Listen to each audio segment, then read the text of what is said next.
함께 말씀 보겠습니다. 구약성경 이사야서 7장의 말씀입니다. 이사야 7장 1절부터 9절까지 말씀입니다. 이사야 7장 1절부터 9절까지 말씀입니다. 교독하시겠습니다. 제가 먼저 7장 1절 말씀 봉독하겠습니다. 우시아의 손자요 요담의 아들인 유다의 아하스 왕 때 아람의 르신 왕과 르말야의 아들 이스라엘의 베거 왕이 올라와서 예루살렘을 쳤으나 능히 이기지 못하니라.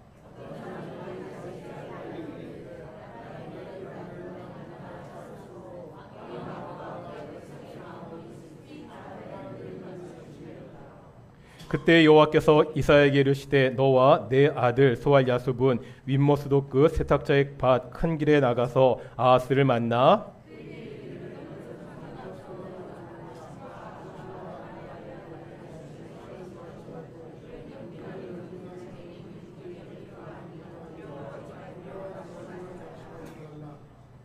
아람과 에브라임과 느말랴의 아들이 악한 길로 너를 대적하여 이르기를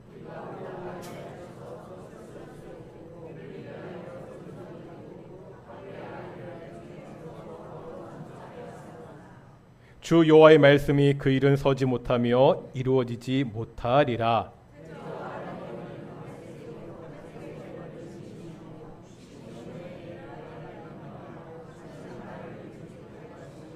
함께 읽겠습니다. 에브라임의 머리는 사마리아요 사마리아의 머리는 느말랴의 아들이니라.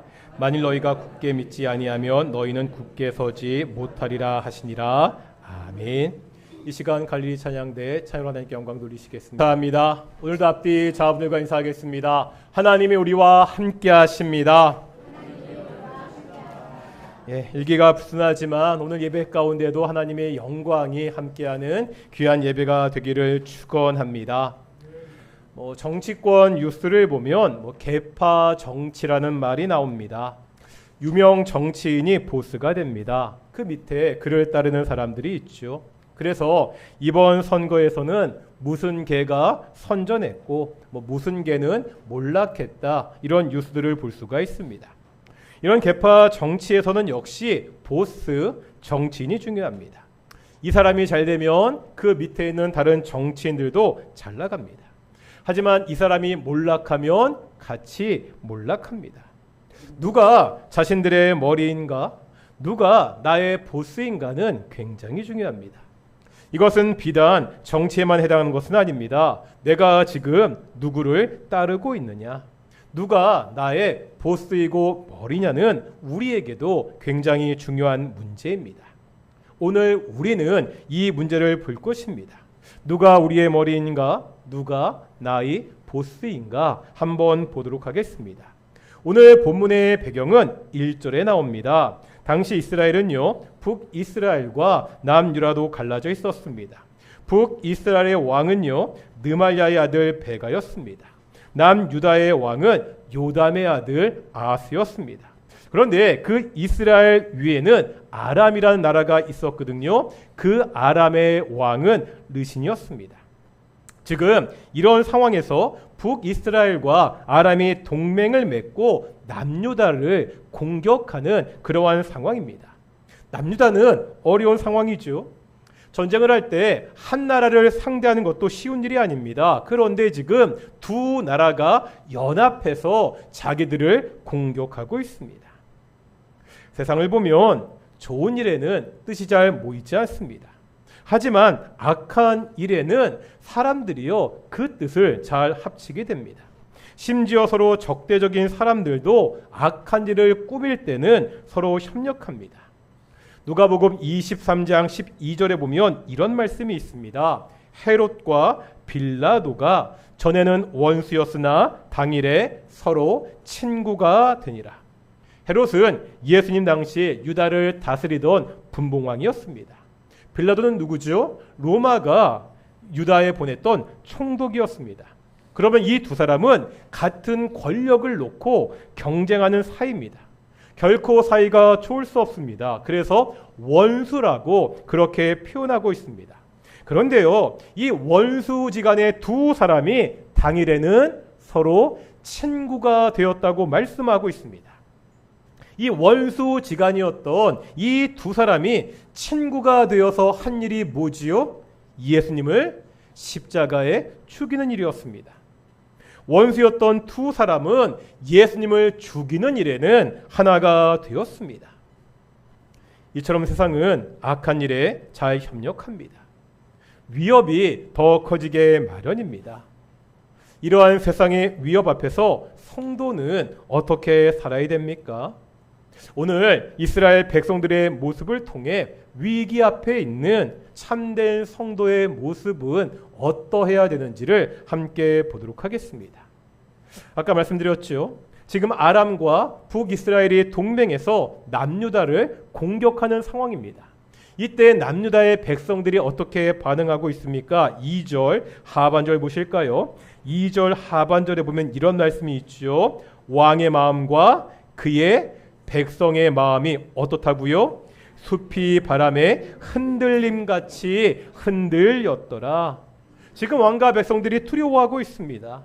마음이 바람에 흔들리는 숲과 같이 흔들리고 있습니다. 이런 반응은 당연합니다. 연합국의 공격을 자신들의 힘으로 당해낼 수가 없습니다. 지금 이 사람들이 두려워하는 것은 이상한 것이 아닙니다. 다만 문제는 다음이라는 거죠. 이런 상황에서 어떻게 하는가가 이제 중요합니다. 어떻게 해야 되죠? 우리는요 사실 답을 알고 있죠. 정말 참된 성도라면 이런 상황에서 어떻게 해야 됩니까? 기도해야 되죠. 하나님께 나와서 엎드려 기도해야 됩니다. 유다는요 하나님 나라의 백성들이었습니다. 유다의 왕은 단순한 왕이 아닙니다. 참 왕이신 하나님을 대신해서 다스리는 왕입니다. 그렇다면 나라의 위기 앞에서 이 백성들과 이 왕이 어떻게 해야 됩니까? 하나님께 나아가야 됩니다. 엎드려 기도해야 됩니다. 하지만 남유다의 왕이었던 아하스는 그렇게 하지 않았습니다. 이때 하나님이 어떻게 하십니까? 3절에 보니까 하나님이 먼저 아하스를 찾아오십니다. 하나님은 선지자 이사야를 통해 하나님의 뜻을 말씀하고 있죠. 그렇다면 하나님의 말씀이 뭐죠? 그 말씀이 7장 4절에 있는데요. 7장 4절 하반절 보면 하나님이 뭐라고 말씀하고 있죠? 마지막에 보니까 두려워하지 말며 낙심하지 말라. 지금 하나님이 두려워하지 말아라, 낙심하지 말아라 이렇게 말씀하고 있습니다. 상황은 어떻다고요? 분명히 두려워할 만한 상황입니다. 상황만 보면 낙심할 수밖에 없습니다. 그런데 하나님은 그러지 말라고 하십니다. 그러면서 아람과 북이스라엘은 겨우 연기나는 두 부직갱이 구루터기에 불과하다 그렇게 말씀하고 있습니다. 그냥 불타 없어질 막대기일 뿐이다 그런 말씀입니다. 아하스의 생각에 이 두 나라는요 자신을 위협하는 무서운 세력입니다. 이것이 지금 아하스 왕이 바라보고 있는 현실 인식입니다. 하지만 하나님은 이들이 겨우 연기나는 두 부직갱이 구루터기에 불과하다고 말씀하고 있습니다. 이것이 하나님이 바라보고 있는 현실 인식입니다. 이 차이가 어디서 납니까? 하나님이 이토록 자신 있게 말씀하는 이유가 무엇입니까? 그 이유가 오늘 본문 8절과 9절에 있습니다. 다 같이 한번 오늘 본문 8절과 9절의 말씀입니다. 8절 9절 읽겠습니다. 시작.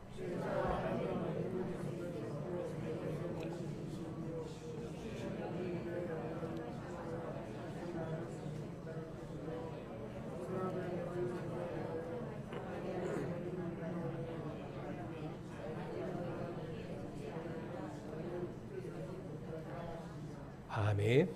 여기에 보니까 아람의 머리는 수도인 다메섹입니다. 이 다메섹의 머리는 왕이었던 르신입니다.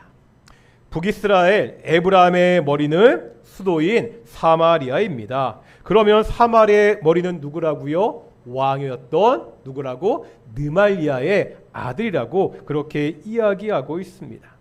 지금 아람과 북이스라엘이 연합해서 남유다를 공격하고 있습니다. 이 두 나라의 머리가 누구라는 겁니까? 르신이라고 느말리아의 아들이라고 말하고 있습니다. 이 사람들이 왕으로 최고의 권력을 가지고 있습니다. 이 두 사람이 두 나라의 운명을 좌지우지하는 보스라는 겁니다. 그런데 하나님은요, 이런 머리, 이런 보스를 가지고 있는 나라를 두려워하지 말라고 말씀하고 있는 거예요. 야, 고작해야 르신 아니냐? 고작해야 느말리아의 아들이 보스가 아니냐?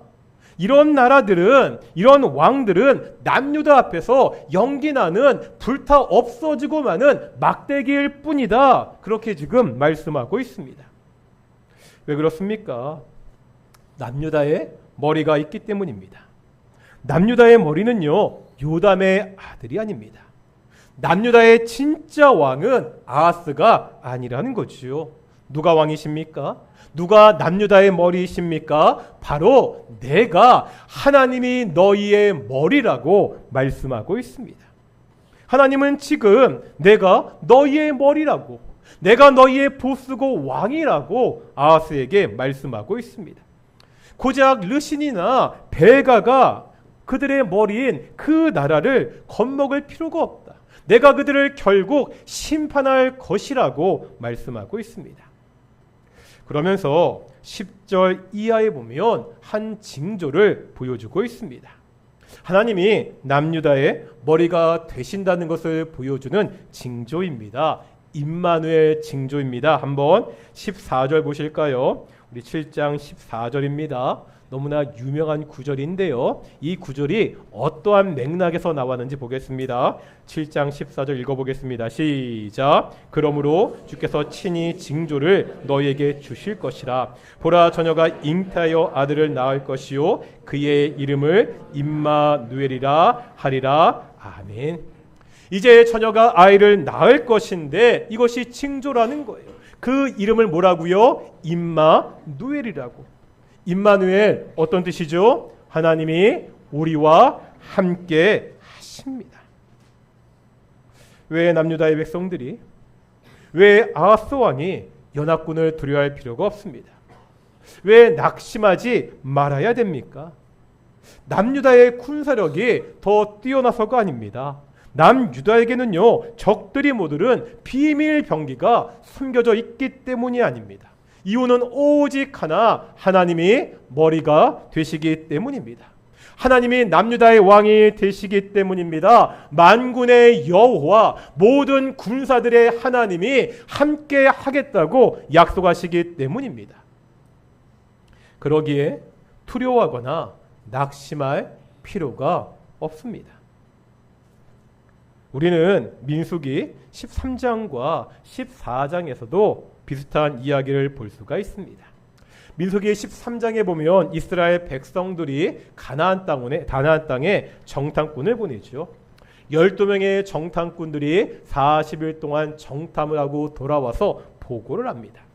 이런 내용이죠. 그 땅은 정말로 적과 꿀이 흐르는 비옥한 땅입니다. 그런데 문제가 있죠. 그 땅의 거주민들은 강합니다. 그 성읍은 견고하고 힘이 큽니다. 게다가 거인 같은 아낙 자손도 그곳에 살고 있습니다. 같이 정탐을 갔던 갈렙은요, 이렇게 말합니다. 우리가 곧 올라가서 그 땅을 취하자 능히 이기리라. 하지만 다른 정탐꾼들은요, 그 땅을 악평합니다. 우리는 이기지 못한다. 그들은 우리보다 강하다. 그들과 비교하면 자신들은 보잘것없는 메뚜기와 같다. 그렇게 말합니다. 하지만 여전히 여호수아와 갈렙은 그 땅은 아름다운 땅이라고 합니다. 오히려 그 백성들이 우리의 밥이다. 이렇게 외칩니다. 여기서도요, 시각 차이가 보이죠. 같은 땅이잖아요. 같은 상황을 지금 전혀 다르게 보고 있습니다. 10명의 정탐꾼들은 결코 자신들이 이길 수 없다고 합니다. 그들은 우리보다 너무나 강하다고 이야기합니다. 하지만 여호수아와 칼렙은 아니라고, 우리가 충분히 이길 수 있다고 말하고 있습니다. 분명히요, 성읍은 크고 견고합니다. 그곳의 거주민들은 이스라엘 백성들보다 훨씬 크고 강합니다. 그런데도 여호수아와 칼렙은 이길 수 있다고 말합니다. 이 사람들이 상대방의 전력을 제대로 알지 못해서입니까? 그렇지 않습니다. 이들도 적들이 강하다는 것을 잘 알고 있습니다. 하지만 여호수아와 칼렙은 다른 정탐꾼들과 달리 한 가지 더 알고 있는 것이 있습니다. 다 같이 민수기 14장 보겠습니다. 구약성경 218페이지 민수기 14장입니다. 앞으로 성경을 꽤 많이 찾아볼 텐데요. 민수기 14장 9절입니다. 구약성경 218페이지입니다. 민수기 14장 9절, 구약성경 218페이지입니다. 같이 읽겠습니다. 시작. 다만 여호와를 거역하지는 말라. 또 그 땅 백성을 두려워하지 말라. 그들은 우리의 먹이라. 그들의 보호자는 그들에게서 떠났고 여호와는 우리와 함께 하시느니라. 그들을 두려워하지 말라 하나. 왜 크고 왜 무서운 그 사람들을 두려워하지 말아야 됩니까? 그들에 비해서 이스라엘 백성들은 뭐 같다고요? 메뚜기 같습니다. 그런데 왜 오히려 그 가나안 족속이 이스라엘의 먹이 밥이 됩니까? 이유는 한 가지입니다. 임마누엘. 뭐라 말씀하시죠? 여호와는 우리와 함께 하시느니라. 하나님이 이스라엘과 함께 하십니다. 하나님이 이스라엘 백성들의 머리가 되십니다. 성읍이 아무리 견고하고 클지라도, 그 땅의 거민이 아무리 크고 강할지라도 하나님이 함께 하시면 그들은 우리의 밥이라, 그렇게 고백하고 있습니다. 다윗의 이야기를 통해서도 이 사실을 확인할 수 있습니다. 사무엘상 17장에 보면 우리가 잘 아는 다윗과 골리앗의 싸움이 나옵니다. 이게 객관적으로 보면은요, 말이 안 되는 싸움입니다. 먼저 다윗입니다. 성경에 보면 다윗의 모습을요, 젊고 붉고 용모가 아름다웠다, 이렇게 묘사하고 있습니다. 다른 번역 성경을 보면 볼이 붉으세한 잘생긴 소년이었다, 이렇게 묘사하고 있습니다. 그러니까 요즘 말로 하면 이 다윗이 꽃미남 스타일이었던 거예요. 이 꽃미남 스타일이 여자를 사귈 때는 좋은 조건입니다. 하지만 지금 여기는 어디죠? 생사가 왔다 갔다 하는 전쟁터입니다. 별 도움이 되지 않습니다. 무기도 형편이 없었잖아요. 뭐가 무기죠? 물맷돌. 이게 전부입니다. 이런 다윗을 보고 골리앗이 업신여겼다고 성경은 기록하고 있습니다. 반면에 골리앗은 어떻지요? 키가 2m가 넘습니다. 머리에는요, 노트구를 쓰고 있습니다. 온 몸은 갑옷으로 감쌌습니다. 무기도 화려하죠. 던지는 창과 찌르는 창, 칼도 차고 있습니다. 게다가요, 방패를 든 사람이 앞에서 이 골리앗을 포호하고 있습니다. 이건 도저히 싸움이 되지 않습니다. 상식적이라면 다윗이 두려움에 떨고 도망치는 것이 맞습니다. 하지만 다윗은 골리앗에 맞서 싸우죠. 다윗이 어린 치기에 한번 무모하게 덤비는 것이 아닙니다. 다윗은 분명히 알고 있습니다. 뭘 알고 있죠? 임마누엘의 하나님을 믿었습니다. 다 같이 사무엘상 17장 보겠습니다. 사무엘상 17장 구약성경 437페이지입니다. 구약성경 437페이지 사무엘상 17장 45절에서 47절까지입니다. 구약성경 437페이지 사무엘상 17장 45절에서 47절까지 한번 읽어보겠습니다. 천천히 찾으시고요. 45절부터 47절까지입니다. 다 같이 읽어보겠습니다. 시작. 다윗이 블레셋 사람에게 이르되 너는 칼과 창과 단창으로 내게 나와 오거니와 나는 만군의 여호와 이름 곧 내가 모욕하는 이스라엘 군대 하나님의 이름으로 내게 나아가노라.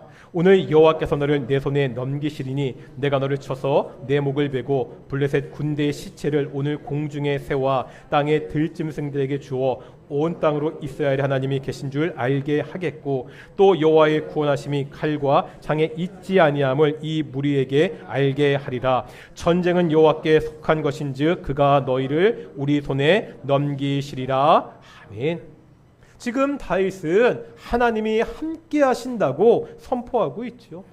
전쟁의 승패는 개인의 능력이 있는 것이 아닙니다. 하나님께 달려 있다고 선포하고 있습니다. 다윗은 자신의 힘과 능력이 아니라 만군의 여호와의 이름으로 나아가고 있습니다. 이 믿음을 가지고 다윗은 나아갔고 승리했습니다. 개인적인 능력이 특출했기 때문에 특별히 물맷돌을 던지는 솜씨가 대단했기 때문에 이긴 것이 아닙니다. 하나님을 신뢰했고요. 하나님이 그런 다윗을 승리하게 하셨습니다. 이 임마누엘은 성경에서 끊임없이 반복되어 말씀하고 있습니다. 창세기에 보면 야곱이 형 에서를 피해 도망치잖아요. 그래서 간 곳이 어디죠? 외삼촌 라반의 집이었습니다. 그런데 여기서 이 야곱이 좀 사기를 치죠. 외삼촌의 많은 재산을 자신의 것으로 만들고 맙니다. 그러자 당연히 이 라반의 식구들이 야곱을 좋지 않은 눈으로 보게 됩니다. 그래서 어찌할 줄 모르는 거죠. 외삼촌 라반의 집에도 있을 수 없고 고향으로 돌아가자니 형 에서가 기다리고 있고 그런 상황에서 하나님께서 야곱에게 하신 말씀이 있습니다. 창세기 31장 보겠습니다. 구약성경 45페이지입니다. 창세기 31장 3절 보겠습니다.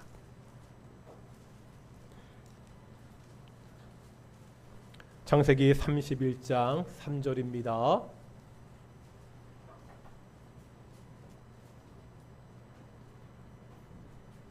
(31장 3절) 읽겠습니다. 시작.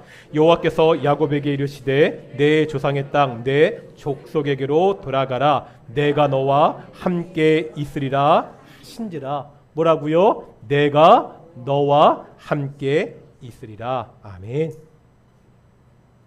요셉이 형들에게 팔려가지요. 먼 타고 애굽 보디발의 집에 노예로 가게 되었습니다. 그런데 바로 이때도 하나님이 요셉과 함께 하셨습니다. 결국 요셉은 애굽의 총리가 되잖아요. 이제 창세기 39장 보시겠습니다. 창세기 39장 2절입니다. 구약성경 60페이지 창세기 39장 2절의 말씀을 보겠습니다. 뒤에 몇 페이지 넘기시면 되죠. 39장 2절입니다. 39장 2절 같이 읽겠습니다. 시작. 여호와께서 요셉과 함께 하심으로 그가 형통한 자가 되어 그의 주인 애굽 사람의 집에 있으니. 아멘. 어떻게 요셉이 형통한 자가 되었다고요? 여호와께서 요셉과 함께 하심으로. 하나님이 함께 하시겠다고 약속하면 생각나는 사람이 또 한 명 있죠. 굉장히 유명한 사람, 바로 여호수아입니다. 모세가 죽었습니다. 이제 200만 명이 넘는 백성들의 지도자가 되었습니다. 지금 호전적인 가나안 족속들이 바로 눈앞에 있습니다. 이런 상황이면 누구나 두려워할 수밖에 없습니다. 이런 여호수아에게 하나님이 동일하게 약속하시죠. 여호수아 1장 9절입니다.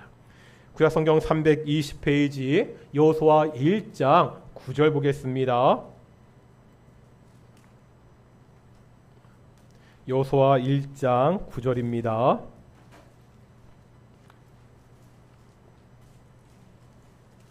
여호수아 1장 9절 읽겠습니다. 시작. 내가 내게 명령한 것이 아니냐. 강하고 담대하라. 두려워하지 말며 놀라지 말라. 내가 어디로 가든지 내 하나님 여호와가 너와 함께 하느니라 하시니라. 아멘. 이처럼 성경에 보면 끊임없이 하나님이 내가 너희와 함께 하겠다고 약속하고 있습니다. 하나님은 임마누엘의 하나님이십니다. 그런데 이 하나님의 약속이요, 가장 극적으로 나타난 사건이 있지요. 하나님은 이사야서에서 임마누엘로 약속하셨습니다. 그런데 그 하나님이 이제 이 땅에 임마누엘로 오시게 됩니다. 요한복음에 보면 이렇게 말씀합니다. 태초에 말씀이 계시니라. 이 말씀이 곧 하나님이시니라. 그런데 뭐라 말씀하시죠? 말씀이 육신이 되어 우리 가운데 거하심에. 바로 예수 그리스도 사건이십니다. 하나님이신 예수님이 우리 가운데 오셨습니다. 우리와 함께 살기 위해서, 우리와 함께 하기 위해서 하나님이 사람으로 이 땅에 오셨다고 말씀하고 있습니다. 그런데요, 이 예수님께서 마지막 승천하시면서 우리에게 주셨던 약속이 있지요. 어떤 약속이죠? 마태복음 마지막 장 마지막 절에 보면 이렇게 약속하고 있죠. 볼지어다 내가 세상 끝날까지 너희와 항상 함께 있으리라. 볼지어다 세상 끝날까지 내가 너희와 항상 함께 있으리라. 아멘. 세상이 너무나 크고 두려워 보일 때가 있습니다. 그때 우리는 생각해야 됩니다. 만군의 하나님이 우리의 머리이십니다. 내가 너무 약하고 아무것도 아닌 것처럼 보일 때도 있지요. 그때도 우리는 생각해야 됩니다. 만왕의 왕이신 예수님께서 나와 함께 하십니다. 우리가 이 사실을 믿고 의지할 때 어떠한 상황에서도 두려워하거나 낙심하지 않고 승리할 수 있습니다. 아하스 왕은 그렇지 못했습니다. 하나님이 친히 나타나서 말씀하셨잖아요. 임마누엘의 징조도 주셨습니다. 하지만 하나님을 의지하지 않습니다.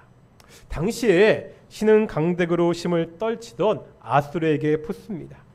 아수르의 사신을 보내서 아람과 북이스라엘을 공격하게 됩니다.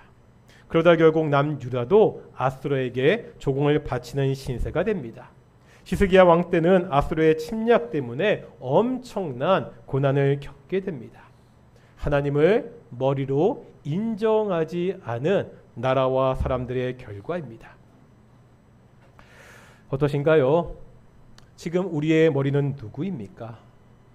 나는 누구를 의지하며 살고 있습니까? 성경은 하나님이 우리의 머리가 되신다고 말씀하고 있습니다. 이 하나님을 믿고 의지하며 살아가는 우리 동인의 성도들이 되시기를 축원합니다. 우리 찬송가 70장인데요. 피난처 있으니 함께 찬양하시면서 말씀을 묵상하며 나아가겠습니다. 찬송가 70장입니다.